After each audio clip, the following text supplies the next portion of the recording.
ते संपर्क करतात, मात्र अधिकाऱ्यांनी फोन लागत नाही नाही, आता त्या संदर्भामध्ये आम्ही कृषी खात्याने निर्णय घेतलेला आहे की एक सिरीजमध्ये नंबर सर्वांना द्यायचे आणि ते नंबर काही व्यक्ती म्हणून जाणार नाही, ते पदावर जातील.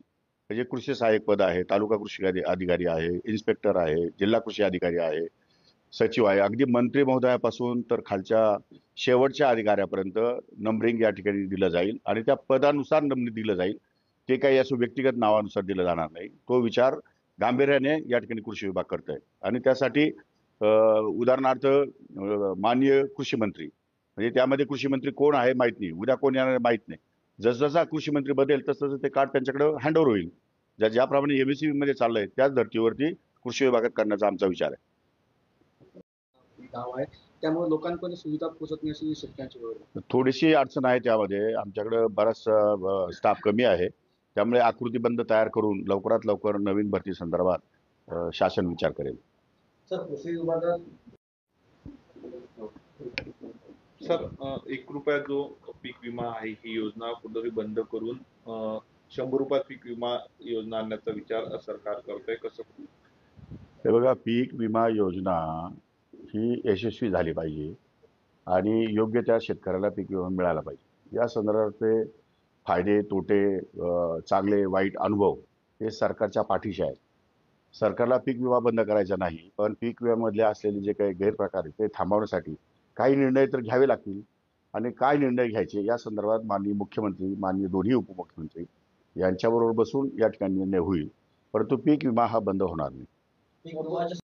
शेतकऱ्यांना तसा विचार केला तर तुम्ही मला साधा कसं सांगा, भिकारी सुद्धा 1 रुपया घेत नाही हो, आणि आम्ही 1 रुपयावर विमा देतो गव्हर्नमेंट, त्याचा गैरफायदा लोकांनी घेण्याचा प्रयत्न केला आणि अशा प्रकारचे गैरप्रकार की बाकीच्या राज्याच्या लोकांनी ऑनलाईन अर्ज दाखल केले.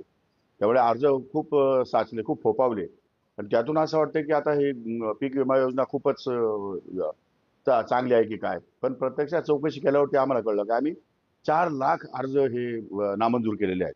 म्हणजे सरकार त्याच्यामध्ये कुठेही अडचणीत आलेलं नाही, पण अशा पद्धतीचे लोक अर्ज भरतात. कुठेतरी शेती केंद्रावाले हे सगळे उद्योग करत असावेत असं माझा अंदाज आहे. त्याची चौकशी सुरू आहे, त्याच्यावर काही लोकांना कारवाई करायला सांगितलेली आहे, पण याच्यात सुधारणा करणं आवश्यक आहे. त्यामुळे सुधारणा काय काय करायच्या, कशा करायच्या आहेत ते मुख्यमंत्री महोदयांशी बोलल्यानंतर, उपमुख्यमंत्री महोदय बोलल्यानंतर ठरवेल. निकष जर द्यावे लागणार विमा कंपन्यांना सरकारला. हो ना, मग तेच सांगतोय मी की अनावश्यक सरकार या ठिकाणी जे पैसे खर्च करत आहे, ज्या त्यामध्ये शेतकऱ्यांना मिळत नाही आणि ज्या जो काही हे आहेत कंपन्या, त्या कंपन्याही लूटमार करतात आणि बाकी सगळेच माणसं त्यामध्ये गैरफायदे घेण्याचा प्रयत्न करतात. त्यामुळे एवढी पैसे थांबवून त्यासाठी दुसरं काही विचार करता येतो का, तो विचार या ठिकाणी राज्य सरकार करेल. पण माहिती अशी मिळते की अल्पभूधारक जे शेतकरी आहेत त्यांना 1 रुपयात विमा देखील दिला जाईल. नाही, असं नाही करता येणार. विमा अल्पभूधारक शेतकऱ्याला 1 रुपये आणि चांगल्या शेतकऱ्याला 100 रुपये, 200 रुपये असं नाही करता येणार. विम्याची सरसकट किंमत या ठिकाणी डिसाईड करावी लागेल. फार झालं तर क्रॉप पॅटर्नप्रमाणे विमा या ठिकाणी डिसाईड करता येईल, पण असं एका शेतकऱ्याला एक किंमत आणि दुसऱ्या शेतकऱ्याला दुसरी किंमत किंवा दुसरं या ठिकाणी पैशाची भरावी लागतील, अशा प्रकारचा विचार होणं काही गैर आहे असं मला वाटतं. बरोबर नाही.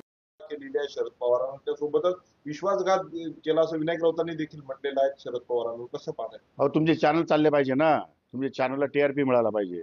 त्यामुळे अशा बातम्या येत असतात. या बातम्या काही फार मोठ्या नवीन आहे किंवा आजच बातम्या आल्या असं नाही, रोज नवीन बातम्या असतात. ऐकत राहा, करमणूक करा, लोकांची करमणूक करा, तुमची करमणूक करून घ्या. चांगली गोष्ट आहे, वाईट काय आहे?